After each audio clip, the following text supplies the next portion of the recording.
Salut à tous, c'est Torayankou. On espère que vous allez bien. Aujourd'hui, on se retrouve pour le top 10 des fruits du démon de type Paramecia, qui est un gros top de One Piece. Oui, quand même, c'est un gros top.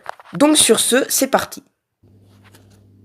Donc on commence le top avec le fruit des éclosions qui appartient à Nico Robin. Robin fait partie de l'équipage des Mugiwara et avant elle faisait partie de Baroque Works. Le fruit des éclosions lui permet de faire éclore n'importe quelle partie de son corps. Depuis l'ellipse, elle peut voler grâce à des mains sur son dos et c'est vraiment très efficace. Pour la 9e position, nous avons le fruit du portier de Blueno. Ce fruit confère le pouvoir d'ouvrir des portes partout où on le désire. Par exemple sur un mur, dans le vide ou sur n'importe quel corps physique. Ces portes donnent sur une autre dimension et peuvent servir à se déplacer ou à réorganiser de la matière. De plus, il peut déstructurer le corps de ses adversaires, comme avec Luffy lorsqu'il a coupé son visage en deux.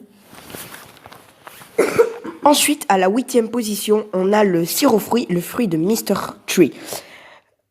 Il lui permet de transformer une partie de son corps en cire et il a mis Zoro, Vivi, Nami et Luffy en grande difficulté dans les tomes 14 et 15. Il a également un bon grade dans Baroque Works puisqu'il est 3e. En 7e position, nous avons le fruit taille-à-dents de Dasbone alias MR1. Ce fruit permet de changer n'importe quelle partie de son corps en une lame acérée. Celle-ci pouvant prendre n'importe quelle forme, il est même possible de transformer son bras en foreuse, comme contre Zoro dans le tome 21 au chapitre 195. En 6e position, le fruit du Gum Gum de Monkey D. Luffy, le personnage principal de l'œuvre. Ce qui est drôle, c'est que Luffy l'a avalé par erreur. Le fruit du Gum Gum rend Luffy élastique.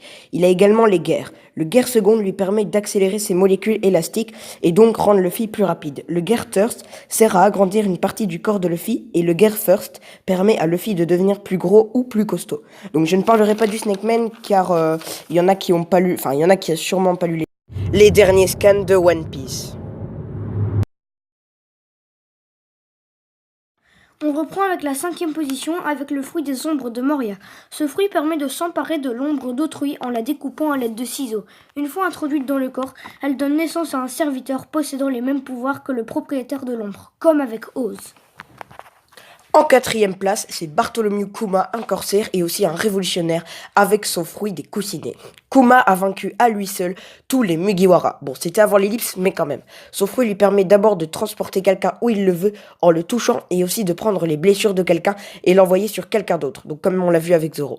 Aussi, il peut repousser des attaques très puissantes et nous l'avons vu lors de l'arc Sabaody. Maintenant, on attaque le top 3 avec le fruit du venin de Magellan. Ce fruit permet de projeter un violent poison à partir de son corps. On peut ainsi envoyer du venin sur ses ennemis ou bien vaporiser pour empoisonner un espace. En revanche, le poison fait aussi effet sur son utilisateur. Et donc, Magellan serait soumis à de fréquentes diarrhées. Ouais, bon, c'est vrai, c'est super drôle à dire, mais c'est la vérité. Ouais. En seconde place, c'est Shiki le Lion d'Or. Pour ceux qui ne le connaissent pas, allez regarder le film Strong World, qui est un bon film en général, je vais dire. Shiki était l'un des grands rivaux de Roger et aussi de Barbe Blanche. J'aime bien ce perso, mais il a été vaincu beaucoup trop facilement par Luffy et c'est dommage. Pour son fruit du démon, il peut se déplacer dans les airs et peut faire voler des choses, des personnes ou même des îles entières comme nous l'avons vu dans le film Strong World. Et enfin, la première position avec le fruit du tremblement de Barbe Blanche. Ce fruit permet de provoquer des vibrations assez puissantes pour fracturer le sol.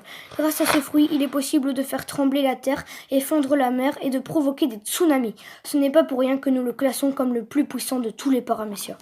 C'est donc comme ça que se termine notre top. Oui, allez, les amis, c'est la fin de cette vidéo. On espère qu'elle vous aura plu. Allez les amis, à très bientôt. Salut. Go.